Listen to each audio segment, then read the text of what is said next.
بسم اللہ الرحمن الرحیم۔ سورہ بقرہ کا رکوع نمبر 23 اور دوسرے پارے کا رکوع نمبر 7 چل رہا تھا پچھلے ایپیسوڈ میں۔ اس کا لفظی ترجمہ چل رہا تھا اس رکوع کا، اور ہم یہاں تک پہنچے تھے کُلُوا واشربوا حتی یتبین لکم الخیط الابیض من الخیط الاسود من الفجر۔ اس آیت کا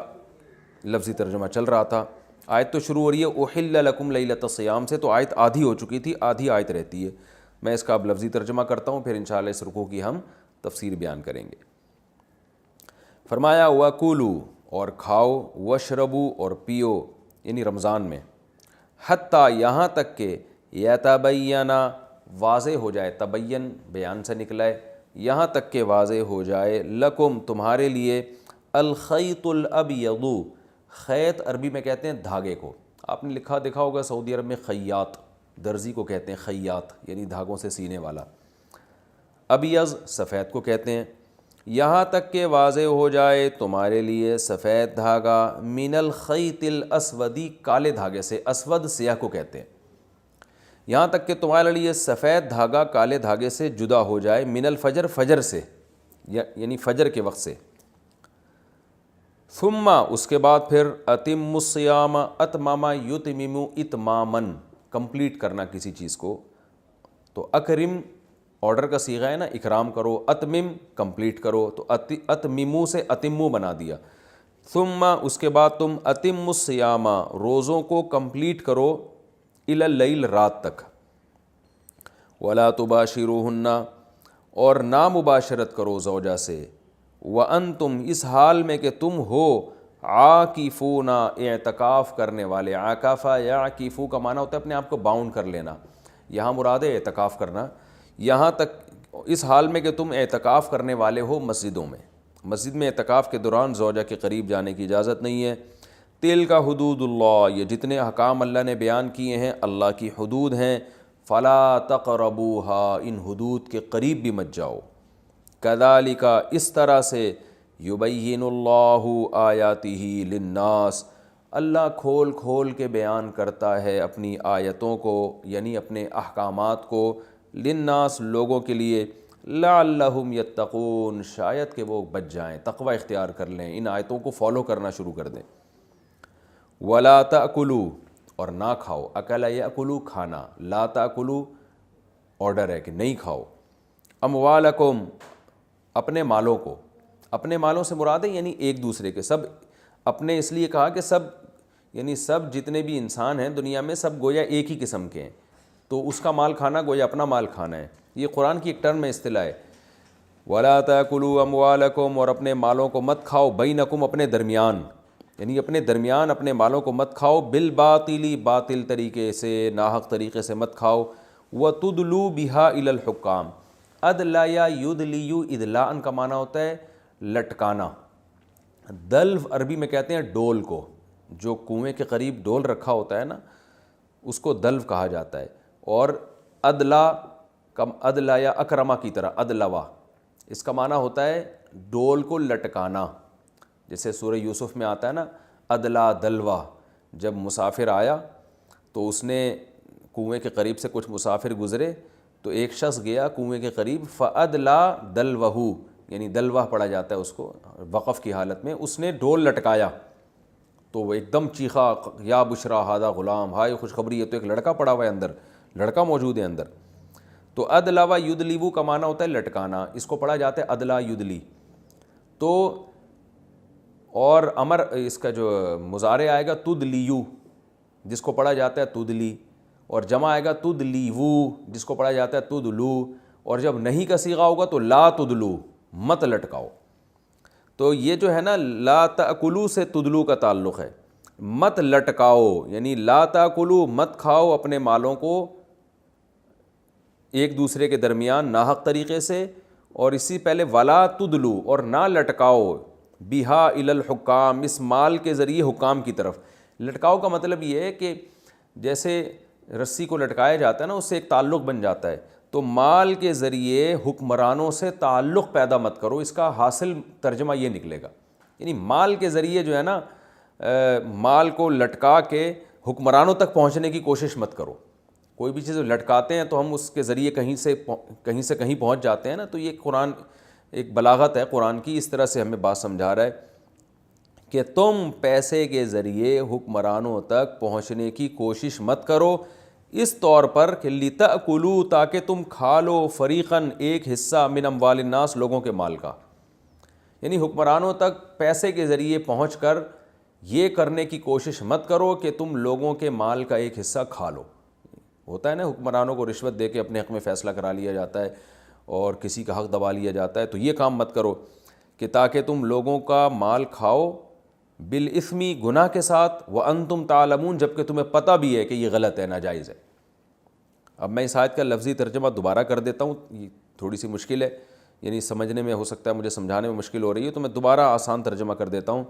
اللہ نے فرمایا وَلَا تَأْكُلُوا أَمْوَالَكُمْ بَيْنَكُمْ بِالْبَاطِلِ, اپنے مالوں کو ایک دوسرے کے درمیان ناحق طریقے سے مت کھاؤ, اور مال کے ذریعے حکمرانوں سے تعلق پیدا مت کرو اس نیت سے کہ تم لوگوں کا مال گناہ کے ذریعے کھانا شروع کر دو. یعنی گناہ کا مطلب ناحق طریقے سے لوگوں کا مال کا ایک حصہ تم کھانا شروع کر دو, حالانکہ تمہیں پتہ بھی ہے کہ یہ سب کیا ہے, غلط ہے, ناجائز ہے. یہ تو ہو گیا اس رکوع کا لفظی ترجمہ. اب انشاءاللہ ہم اس کی تفسیر کی طرف چلتے ہیں. قرآن مجید میں اب تک قصاص کا حکم بیان ہوا, احکام, سورہ بقرہ میں احکام بہت زیادہ ہیں. تو اللہ تعالیٰ عبادات سے متعلق نماز, روزے کا حکم, نماز اور زکوٰۃ کا حکم تو کئی دفعہ آ چکا ہے, روزے کا حکم یہاں بیان کیا جا رہا ہے. یا ایھا الذین آمنوا, اے ایمان والو, تم پر روزے فرض کیے گئے ہیں, بالکل اسی طرح جیسے تم سے پہلے لوگوں پر بھی روزے فرض کیے گئے تھے, تاکہ تمہارے اندر تقوی پیدا ہو جائے. اس آیت میں اللہ تعالیٰ نے ایک حکم بیان کیا, اور اس حکم کی ترغیب کے لیے دو چیزیں بیان کی جن سے ہمیں موٹیویشن ملتی ہے. حکم تو صاف صاف بیان کر دیا تم پر روزے فرض ہیں, اور موٹیویشن کے لیے دو باتیں بیان کی کہ تم سے پہلی امتوں میں بھی فرض تھے. کیونکہ دیکھیں جو کام نیا ہوتا ہے نا, جو پہلے کسی نے نہ کیا ہو, تو انسان اس کو مشکل سمجھتا ہے. آپ پہلی دفعہ کسی کو حکم دے رہے ہو اس پہاڑی پہ چڑھو, وہ کہے گا مجھ سے پہلے بھی کوئی چڑھا ہے, نہیں کوئی نہیں چڑھا, تو آدمی 100 دفعہ ڈرتا ہے, یار پتہ نہیں کیا ہو جائے گا. لیکن جب بتایا جائے کہ یار 20 لوگ تم سے پہلے اس پہاڑی کو عبور کر چکے ہیں, انسان کو حوصلہ ملتا ہے. تو اللہ نے ایک حوصلے کے لیے ایک چیز یہ بیان کی کہ یہ کوئی نیا حکم نہیں ہے, ہمیشہ سے دنیا میں لوگ رکھتے چلے آئے ہیں, مرو گے نہیں انشاءاللہ, کچھ نہیں ہوگا. جو ہے نا کہ لوگ یہ ڈرنا شروع کرتے ہیں پتہ نہیں کیا ہو جائے گا, مر جائیں گے, حکم کو فالو اتنا مشکل نہ ہو کہ روزے توڑنے پڑیں ہمیں درمیان میں. فرمایا ایسا کچھ نہیں ہے. دوسرا موٹیویشن کی جو چیز اللہ نے بیان کی, لعلکم تتقون, تمہارے اندر تقوی پیدا ہوگا, قوت برداشت پیدا ہوگی. انسان کو دنیا میں سب سے زیادہ محبوب یہی چیز ہے, بھوک کے وقت کھانا, پیاس کے وقت پینا. تو یہ دو چیزیں جب انسان چھوڑتا ہے تو اس میں قوت برداشت پیدا ہوتی ہے. آج دیکھیں نا جگالی کی طرح ہر وقت کچھ نہ کچھ جیسے بکریاں جگالی کرتی ہیں نا, تو لوگوں کا منہ ہر وقت چل رہا ہوتا ہے, کچھ نہ کچھ کھا رہے ہوتے ہیں, گھر میں بھی کچھ نہ کچھ رکھا ہوتا ہے ہر وقت. فریج کھول کے دیکھیں تو چیزیں نکل کے گرنا شروع ہو جاتی ہیں, اور کچن تو بھرا ہی رہتا ہے ہر وقت. آفس میں جائیں گے وہاں بھی چائے میں ڈبو کے کھا رہے ہیں بسکٹ, ہر وقت منہ چلتا ہی رہتا ہے. تو خواہشات کی تکمیل سے انسان کامل نہیں ہوتا, خواہشات پہ کنٹرول کرنے سے انسان کے اندر ملکہ پیدا ہوتا ہے. تو باقی جتنی بھی گناہوں سے بچیں گے آپ, کیونکہ خواہشات کے خلاف چلنا پڑتا ہے نا, تو خواہشات پہ کنٹرول کرنے کی طاقت, اس کو کہتے ہیں تقوی. تو اللہ فرماتے ہیں تمہارے اندر اس سے تقوی پیدا ہوگا. تو یہ دو چیزیں ہو گئی موٹیویشن کے لیے. تیسری چیز بھی اللہ نے اگلی آیت میں بیان کی, ایام معدودات, گنے چنے دن ہیں, تھوڑے سے دن ہیں, 30 دن 29 دن گزر جائیں گے. تو اتنے یہ نہیں کہ پورے سال ہی رکھتے رہو, تو گنے چنے دن. جیسے ہوتا ہے نا کوئی کسی کو آپ ہوم ورک دیں, وہ بچوں کو جیسے ہوم ورک دیا جاتا ہے تو وہ کہتے ہیں بہت زیادہ ہے, تو کیا ٹیچرز یا گھر میں والدین کیا کہتے ہیں, بیٹا یہاں سے یہاں تک تمہیں یہ صفحہ کاپی کرنا ہے, اس میں کیا اتنا ٹائم تھوڑی لگے گا, تو یہ بس کر لو جلدی سے. تو اللہ تعالیٰ بھی ہمیں ترغیب دیتے ہیں, ایام معدودات, بہت تھوڑے سے گنے چنے دن ہے بھائی, کسی کو کبھی 30 کا ہوگا, کبھی 29 کا ہوگا, کوئی اتنی ٹینشن لینے والی بات نہیں ہے. اللہ میاں دیکھو کیسے غفور رحیم ہے, تسلیاں بھی دیتے ہیں اپنے بندوں کو. ایسے جلات کی طرح نہیں ہے کہ بس ایک جیسے ظالم بادشاہ ہوتا ہے نا, وہ کہتے ہیں آرڈر از آرڈر, بس میں نے آرڈر دے دیا, اب جو مرضی کرتے رہو, مجھے بس حکم چاہیے, اب تمہاری ہیڈیک ہے, کرو نہ کرو. لیکن اللہ جب آرڈر دیتے ہیں تو اس کی حکمتیں مصلحتیں، کیونکہ وہ غفور الرحیم ہے، وہ چاہتا ہے کہ میرے وہ جو ہے نا وہ یہ نہیں چاہتا کہ میرے بندے حکم عدولی کر کر کے جہنم میں جائیں، وہ بچانا چاہتا ہے، اس لیے اللہ ترغیبات بھی دیتے ہیں۔ فرمایا فمن کان منکم مریضا او علی سفر، تم میں کوئی مریض ہے یا سفر میں ہے تو بعد میں گنتی پوری کر لے بھائی، مرض میں اور سفر میں روزہ چھوڑنے کی اجازت ہے۔ وعلی الذین یطیقونہ، فرمایا ایک اور بات ہے، جو لوگ روزے کی طاقت رکھتے ہیں، فدیۃ طعام مسکین، ان پر لازم ہے کہ وہ فدیہ دے دیں ایک مسکین کا کھانا، یعنی وہ یہ بھی کر سکتے ہیں۔ پہلے جب رمضان کے روزے ابتدا میں فرض ہوئے تو یہ آپشن تھا آپ کے پاس کہ رمضان کے روزے کی جس میں طاقت ہوگی تو وہ فدیہ دینے کی بھی اس کو اجازت تھی، یعنی ایک مسکین کو کھانا کھلا دے تو روزے کا نعم البدل تھا وہ، تو یہ دونوں آپشن تھے، بعد میں اس کو منسوخ کیا گیا حکم کو، اور پھر حکم دیا گیا پر روزے ہی رکھنے ہیں آپ نے۔ تو یہ طاقت کا مطلب ہے کہ جس میں روزے کی طاقت نہیں ہے تو اس کو فدیہ بھی اس پر واجب نہیں تھا، فدیہ صرف اسی پر واجب تھا جو روزہ رکھ سکتا ہے، جس سے روزہ معاف تھا اس سے فدیہ بھی معاف تھا۔ تو شروع میں یہ حکم تھا کہ جو روزہ رکھنے کی طاقت رکھتے ہیں وہ ایک مسکین کے کھانے کا، اور کھانے سے مراد ہے، حدیث سے پتہ چلتا ہے 2 ٹائم کا کھانا، کسی بھی غریب کو 2 ٹائم کا کھانا اگر کھلا دیا جائے تو یہ روزے کا نعم البدل تھا، اور یہ اجازت ان لوگوں کو بھی تھی جو روزہ رکھ سکتے ہیں۔ بعد میں یہ حکم منسوخ کر دیا گیا اگلی آیت میں کہ جو رمضان کا مہینہ پائے گا اس کو روزہ رکھنا پڑے گا۔ ہاں، جو رکھ ہی نہیں سکتا روزے پوری زندگی، اس کا یہ حکم ابھی بھی باقی ہے کہ وہ 2 ٹائم کا کسی غریب کو کھانا کھلا دے۔ تو میں اس کی تفصیل بعد میں انشاءاللہ اور بیان کروں گا، علمی نکات جب میں بیان کروں گا تو اس میں اس مسئلے کو اور میں ڈیٹیل سے بیان کروں گا۔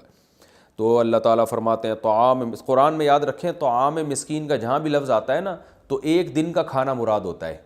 یعنی مسکین کا کھانے سے مراد ہے کہ ایک دن مسکین کے کھانے کی حاجت پوری کرے۔ اور اسلام میں جو کھانا کا اصل تصور ہے 2 ٹائم ہے، تو 2 ٹائم کسی نے کھانا کھا لیا تو اس کا مطلب اس دن اس کا پیٹ بھر گیا۔ یہ 3 ٹائم جو ہم کھاتے ہیں نا ناشتے والا، یہ بعد میں، یہ تو 100 سال پہلے بلکہ 50-60 سال پہلے مسلمانوں میں اس کا رواج ہوا ہے۔ اس سے پہلے ہمارے باپ دادے بتاتے ہیں کوئی جانتا بھی نہیں تھا ناشتہ کیا ہوتا ہے۔ ناشتے کا لفظ عربی لغت میں ہے ہی نہیں، قدیم عربی میں، جدید عربی میں، قدیم میں ہے ہی نہیں۔ پھر بھی بہرحال ناشتہ کر لیا کریں، کوئی پابندی نہیں ہے، لیکن جو ہمیشہ سے کھانا مسلمان کھاتے آتے رہے ہیں اور جس کا قرآن و سنت میں بھی تذکرہ ملتا ہے، جو نبی کی سنت بھی ہے، وہ 2 ٹائم کا کھانا ہے۔ تو اسی وجہ سے غریب کو ایک دن اگر آپ نے کھانا کھلانا ہے تو اسلام کہتا ہے 2 ٹائم کا کھلا دو کافی ہے، وہ ایک دن کا کھانا سمجھا جائے گا۔ تو فدیۃ طعام مسکین، مسکین کا کھانا، قسم کے کفارے میں 10 مسکینوں کو کھانا کھلایا جاتا ہے تو وہ بھی 2 ٹائم کا، تو اس لیے کہ ناشتہ، ہاں اگر ناشتہ کرا دیا تو پھر شام کو کھانا کھلا دے تو وہ بھی 2 ٹائم کا کھانا سمجھا جائے گا۔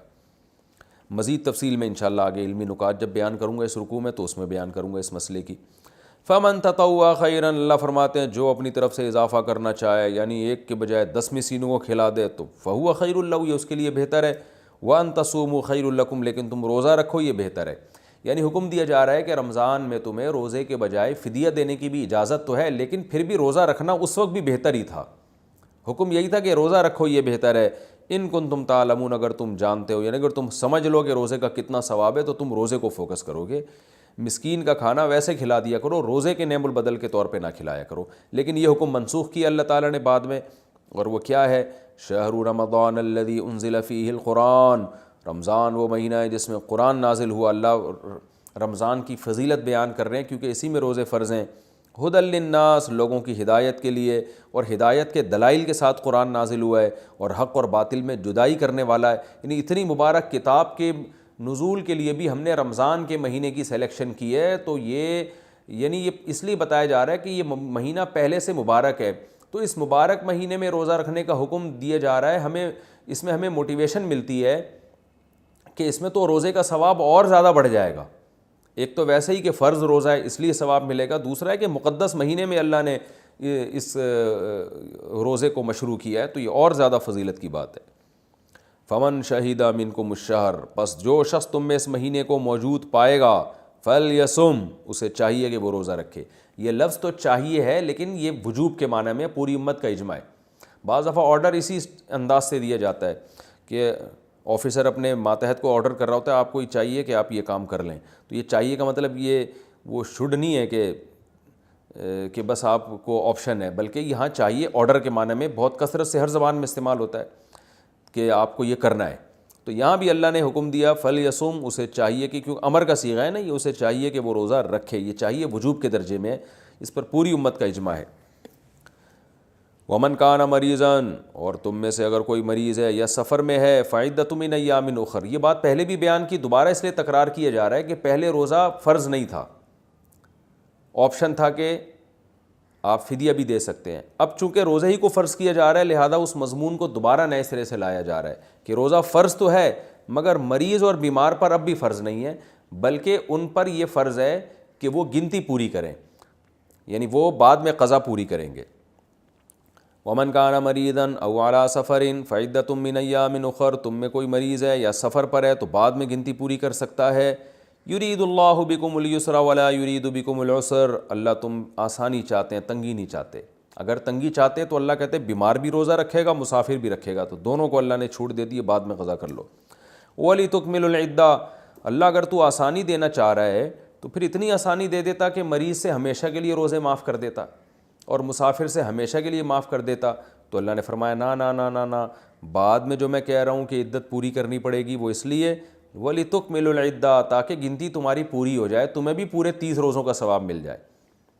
کیونکہ اللہ اگر مسافر پر روزے کی قضا فرض نہ کرتا، بیمار پر قضا فرض نہ کرتا تو بیمار تو اس فضیلت سے محروم ہو جاتے نا،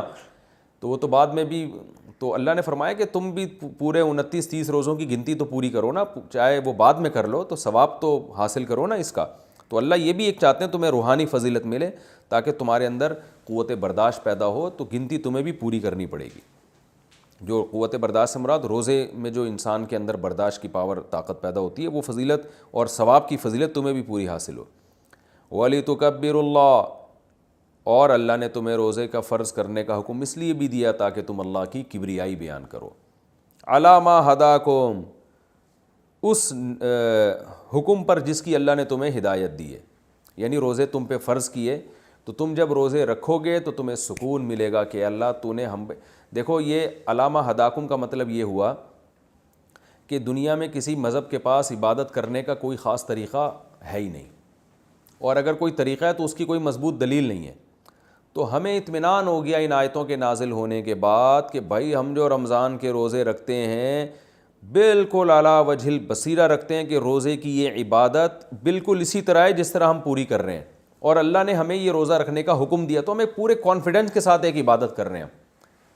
تو جب یہ عبادت کمپلیٹ ہوتی ہے تو ہمیں ایک روحانی بھی سکون ملتا ہے، جسمانی سکون بھی ملتا ہے۔ جسمانی سکون تو یہ ہے کہ کھانے پینے کی چھٹی دے دی اللہ تعالیٰ نے، اب روحانی ہے کہ اللہ نے اتنی بڑی عبادت کروا لی۔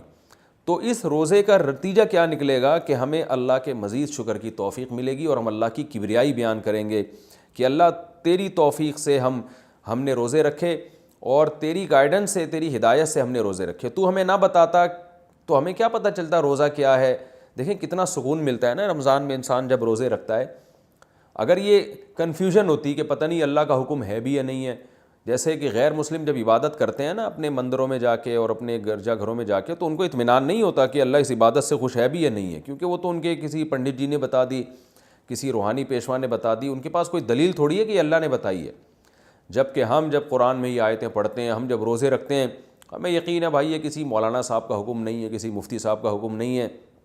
یہ تو اللہ کا حکم ہے اور قرآن میں لکھا ہوا ہے صاف طور پہ، تو پورے کانفیڈنس کے ساتھ ہم یہ مجاہدہ کرتے ہیں۔ ایسے مجاہدے میں انسان کو اطمینان ہوتا ہے، شدید بھوک شدید پیاس برداشت کرتا ہے تو اسے پتہ ہے بھائی یہ اللہ کی خاطر ہے۔ جبکہ غیر مسلم اگر کوئی ایسا کام کرے گا تو وہ اطمینان ہی نہیں ہے، اس کو پتہ نہیں اس پہ کچھ مل بھی رہا ہے کہ یا میں فضول میں اپنا ٹائم ویسٹ کر رہا ہوں، میں یہ خام خواہ کا مجاہدہ کر رہا ہوں میں۔ تبھی تو آپ دیکھیں بڑے بڑے صحابہ جو بہت کثرت سے روزے رکھتے تھے تو وہ ترستے تھے گرمیوں کے روزوں کو کہ وہ اللہ کے لیے جو پیاس برداشت کرنے کا مزہ تھا، وہ کہتے ہیں کہ وہ مزہ ہمیں محسوس نہیں ہو رہا۔ تو اللہ فرماتے ہیں وَلِتُكَبِّرُوا اللَّهَ عَلَىٰ مَا هَدَاكُمْ، اور اللہ نے جو تمہیں ہدایت دی اس پہ اللہ کی کبریائی بیان کرو، تو مزہ آئے گا اس کبریائی۔ تبھی عید کے دن نبی صلی اللہ علیہ وسلم عیدگاہ کی طرف جاتے ہوئے بھی اللہ اکبر کی تکبیر پڑھا کرتے تھے، عیدگاہ سے واپس آتے ہوئے بھی، اور عید کے خطبوں میں بھی آپ تکبیر بہت زیادہ پڑھتے تھے، اللہ اکبر۔ خطبے میں آپ نے سنا ہوگا عیدین کے جو خطبے ہیں ان میں تکبیر بہت پڑھی جاتی ہے، تو یہ اسی آیت پر عمل کیا جاتا ہے کہ اللہ کی کبریائی بیان ہوگی اس ہدایت پر جو اللہ نے ہمیں دی، وَلَعَلَّكُمْ تَشْكُرُونَ، اور تاکہ تم شکر ادا کرو۔ شکر اسی بات کا ہے، اللہ کتنا پیارا مذہب تو نے دیا، ایسے پیارے احکام دیے، پوری آپ دیکھ لیں پوری امت مسلمہ ایک رمضان میں تہلکہ مچ جاتا ہے، پوری مسلمانوں کی پوری جو ہے نا وہ ایک اسکیجول اور ان کا پورا شیڈول ہی چینج ہو جاتا ہے، ان کی ایکٹیویٹیز ساری چینج ہو جاتی ہیں، دفتروں کی ٹائمنگ چینج ہو جاتی ہیں، کھانے پینے کے جو ہے نا وہ آپ دیکھیں پھلوں کی ایک بہتات ہو جاتی ہے، اور گھروں میں ایک ماحول بن جاتا ہے، سب صبح سحری میں اٹھ رہے ہیں، سب رات کو شام کے وقت افطاری کے لیے بیٹھے ہوئے ہیں، تو ایک پورا جو ہے نا وہ چینج ہو جاتا ہے حساب کتاب۔ تو اللہ فرماتے ہیں اتنی پیاری عبادت جو ہم نے تمہیں دی، ہم چاہتے ہیں اچھا اس کے روحانی فائدے اب الگ ہیں، قوت برداشت پیدا ہوتی ہے، یہ سب کام اس لیے تاکہ تم اللہ کی کبریائی بیان کرو اور تم اللہ کا شکر ادا کرو۔ تو کمال کی بات ہے، دیکھیں اللہ ہم سے مجاہدہ کرواتا ہے رمضان میں، بھوکا پیاسا رکھتا ہے اور ہم سے کہتا ہے اب تم الٹا میرا شکر ادا کرو۔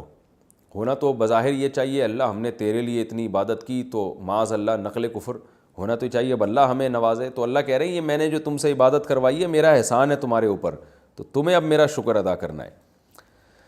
وَإِذَا سَأَلَكَ عِبَادِي عَنِّي فَإِنِّي قَرِيبٌ۔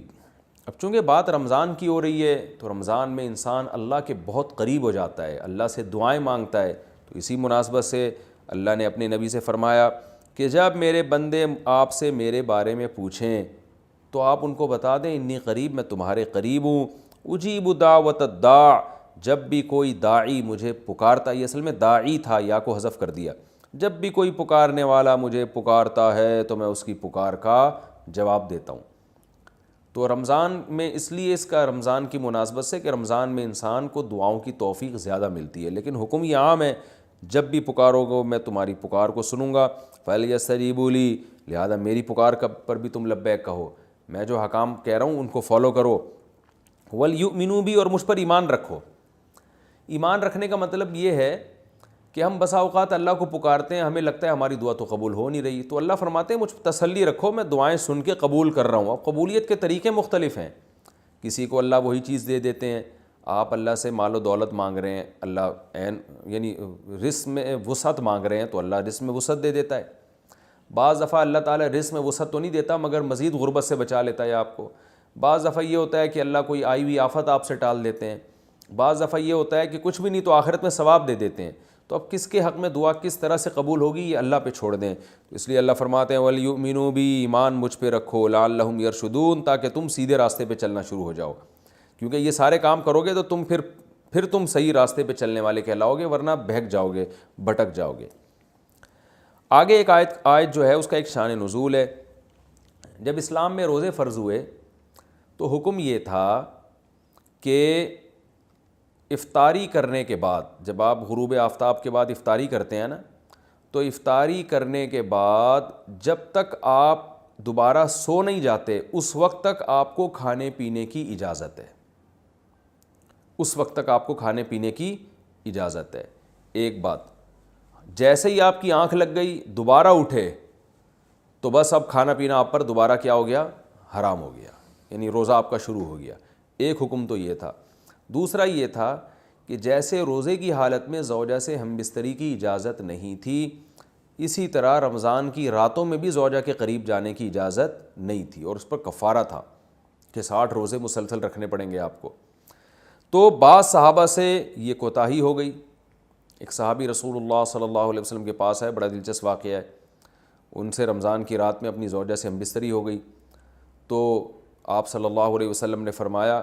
کہ وجہ کیا تھی، کیسے ہوا تم سے، کیوں ہو گیا یہ؟ تو انہوں نے فرمایا یا رسول اللہ میری زوجہ کی پنڈلی میں نے دیکھی، اس پہ نظر پڑی، وہ انہوں نے کہیں اپنا پائنچہ اوپر کیا تو بس میں جو ہے وہ برداشت نہیں ہوا اور مجھ سے جمع ہو گیا۔ تو آپ صلی اللہ علیہ وسلم مسکرائے اور آپ نے فرمایا کہ 60 روزے رکھو۔ انہوں نے فرمایا یا رسول اللہ ایک روزہ نہیں، اتنا مشکل ہے ایک روزہ رکھنا، تو 60 کیسے رکھوں گا؟ آپ نے فرمایا جو ہے 60 مسکینوں کو کھانا کھلاؤ 2 ٹائم کا۔ انہوں نے عرض کیا یا رسول اللہ میں تو خود مسکین ہوں، میرے پاس تو کھلانے کے پیسے نہیں ہیں۔ تو اب اسلام میں اصل حکم تو یہ ہے کہ اگر روزے کی حالت میں آپ زوجہ سے ہم بستری کر لیں تو لگاتار 60 روزے رکھنے پڑتے ہیں۔ اس کی اگر استطاعت نہیں، یعنی آپ بوڑھے ہیں، بیمار ہیں، تو پھر آپ 60 مسکینوں کو 2 ٹائم کا کھانا کھلائیں گے۔ اس کی استطاعت نہیں ہے تو اب کچھ نہیں کرنا،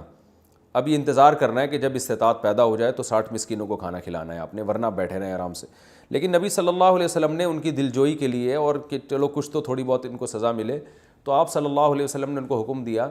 کہ اچھا چلو 60 مسکینوں کو کھلا بھی نہیں سکتے، غریب ہو، تو پھر ایسا کرو کہ صحابہ کو حکم دیا اچھا پھر انہوں نے فرمایا کہ آپ صلی اللہ علیہ وسلم نے فرمایا کہ ٹھیک ہے، صحابہ کو حکم دیا ان کے لیے کچھ چندہ کرو اور ان کو دو تاکہ یہ کسی غریب کو صدقہ کر دیں، کچھ تو تلافی ہو نا جو غلطی ان سے ہوئی ہے۔ تو صحابہ نے سب نے کچھ چندہ کیا اور ان صحابی کو پکڑایا کہ بھائی مدینہ میں کسی مسکین کو صدقہ کر دو۔ تو انہوں نے عرض کیا یا رسول اللہ مجھ سے زیادہ مسکین کو صدقہ کروں میں، یعنی سب سے بڑا مسکین تو میں ہی ہوں۔ تو آپ صلی اللہ علیہ وسلم ہنس پڑے اور آپ صلی اللہ علیہ وسلم فرمایا جاؤ کھاؤ، ٹھیک ہے نا، کھاؤ اور اپنے اہل و عیال کو کھلاؤ۔ تو یہ بڑا دل لگی کا معاملہ ہو گیا ان صحابی کے ساتھ۔ تو لیکن اللہ تعالیٰ نے حکم یہ نازل کیا کہ رمضان کی راتوں میں تمہارے لیے زوجہ کے قریب جانا جائز ہے، اس کی اجازت دے دی اللہ تعالیٰ نے، اور اس کی حکمت بھی بیان کی۔ علیم اللہ انکم کنتم تختانون انفسکم، اللہ جانتا ہے کہ تم اپنے ذات کے ساتھ خیانت کرو گے، یعنی خیانت ہی ہے نا، اللہ کے حکم کو توڑ دو گے۔ یہ حکم بہت مشکل ہے، اللہ کو پہلے سے پتہ ہے کہ تم نہیں اس کو فالو کر سکتے، لہذا ہم نے تمہیں چھوٹ دے دی ہے۔ تو یہ آیت یعنی اس سیاق و سباق میں نازل ہوئی۔ تو اللہ نے فرمایا احل لکم، حلال کر دیا گیا ہے تمہارے لیے رمضان کی راتوں میں، الرفث الی نسائکم، اپنی عورتوں کی طرف بے پردہ ہو کے جانا یا بے لباس ہونا، ہن لباس لکم، وہ عورتیں یعنی تمہاری بیویاں تمہارا لباس ہیں، وانتم لباس لہن، اور تم ان کا لباس ہو۔ اللہ نے میاں بیوی کو ایک دوسرے کا لباس قرار دیا، یہ ایک بڑی زبردست ایک پہچان ہے زوجین کی، میاں بیوی کی۔ لباس اس لیے کہ لباس کا کام ہوتا ہے آپ کے ان اعضاء کو چھپانا جو آپ کے لیے ضروری تو ہیں لیکن آپ دنیا کے سامنے اس کو دکھانا نہیں چاہتے، وہ آپ کی بے عزتی کا ذریعہ بنتے ہیں۔ تو اللہ تعالیٰ نے مرد میں بھی سیکشول ڈیزائرز رکھی ہیں، عورت میں بھی سیکشول ڈیزائرز رکھی ہیں، اور یہ ڈیزائرز انسان کی فطرت ہیں، لیکن فطرت کے باوجود کوئی بھی ان چیزوں کو نمایاں نہیں کرنا چاہتا۔ یعنی جیسے آپ نے جانور دیکھے ہوں گے، وہ کھلے عام اپنی اس خواہش کو پورا کر رہے ہوتے ہیں، تو مرد اور عورت میں اللہ نے یہ خواہش تو رکھی ہے، مگر وہ کوئی بھی یہ نہیں چاہتا شریف آدمی کہ میں اپنی اس خواہش کو اس طرح سے پورا کروں کہ لوگوں کو پتہ چل رہا ہو، اس میں انسان کی بے عزتی ہے، رسوا ہو جاتا ہے۔ تو اندرون خانہ ہی میاں بیوی ایک دوسرے کی اس خواہش کو پورا کرنے کا ذریعہ بنتے ہیں، اور وہ ایک دوسرے کے ایک ایسی خواہش کو جو ایک عیب سمجھی جاتی ہے دنیا کی نگاہوں میں، اس عیب کو اندرون خانہ پورا کر کے اس کے چھپا دیتے ہیں ان عیبوں کو۔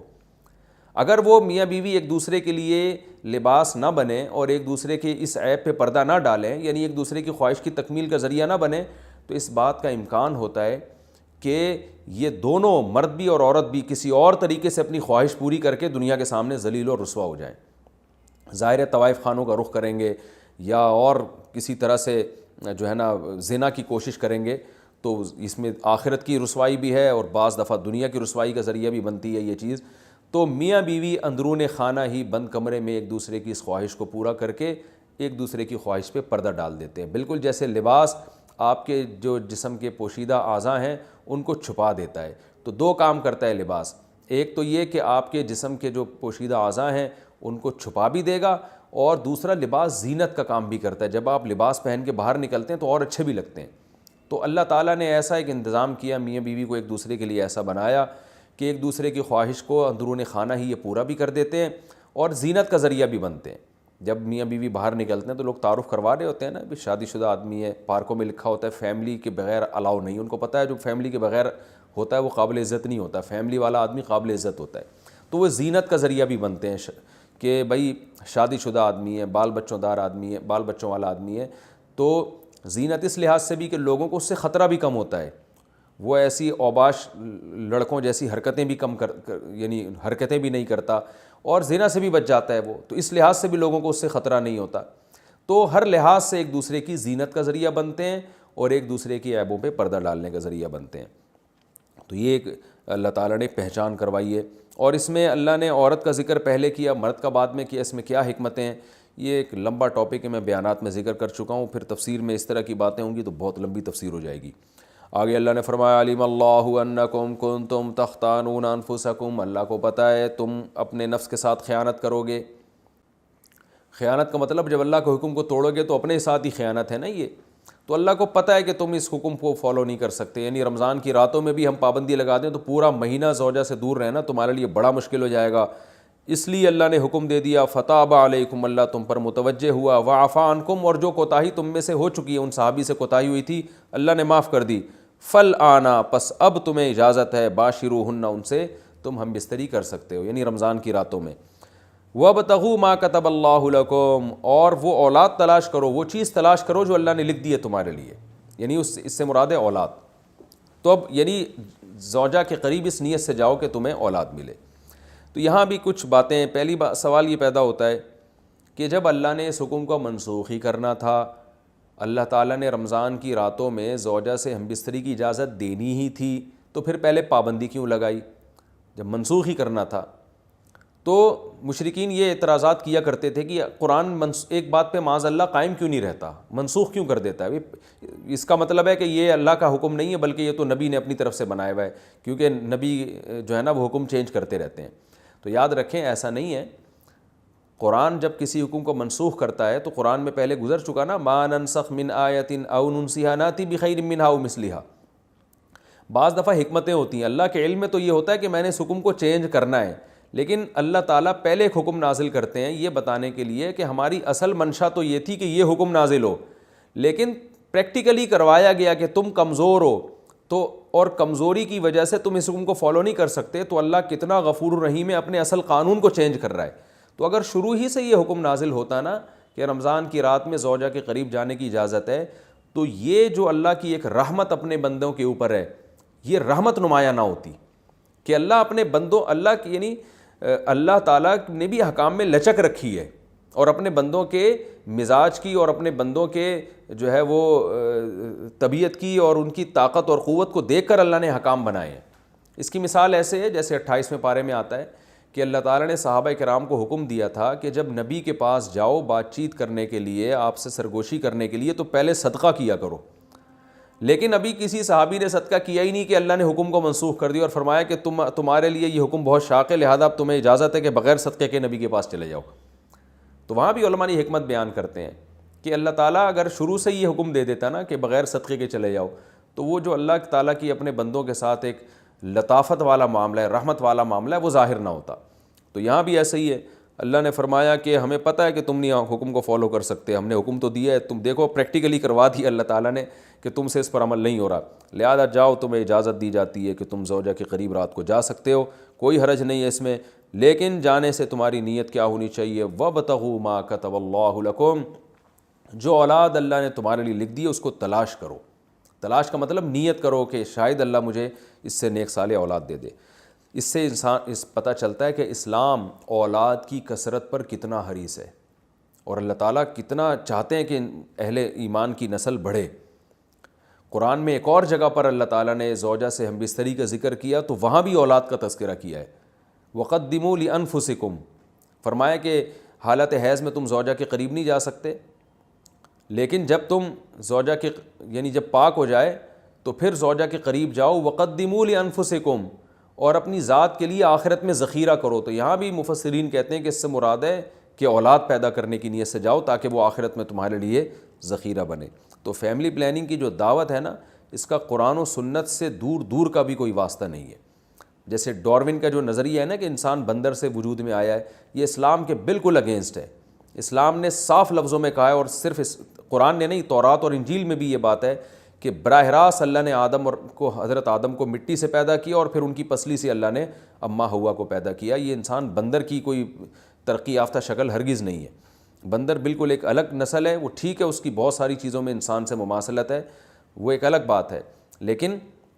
اور مماثلت اس لیے کہ اللہ نے قرآن میں فرمایا کہ امم امثالکم، قرآن میں ایک جگہ آتا ہے کہ یہ جتنے بھی انسان مخلوق ہیں نا، یہ تمہاری طرح کی ایک امت ہیں، یعنی ان میں اللہ تعالیٰ نے بہت ساری چیزیں سیم رکھی ہیں تاکہ انسان ان سے مانوس ہو۔ اگر یہ جانور کوئی الگ ہی خلائی مخلوق ہوتے تو پھر انسان جو ہے نا ان جانوروں سے مانوس نہ ہوتا، ان میں دلچسپی نہ لیتا۔ جیسے کوئی جن کو دیکھ کے لوگ ڈر جاتے ہیں تو ایسے شیر کو دیکھ کے بھی لوگ ڈر جاتے ہیں۔ تو اللہ نے کچھ نہ کچھ مماثلت اس نیت سے رکھی ہے کہ انسانوں میں اور جانوروں میں کچھ مماثلت رہے، کہ انسان کو تھوڑی بہت ان سے انسیت ہو۔ تو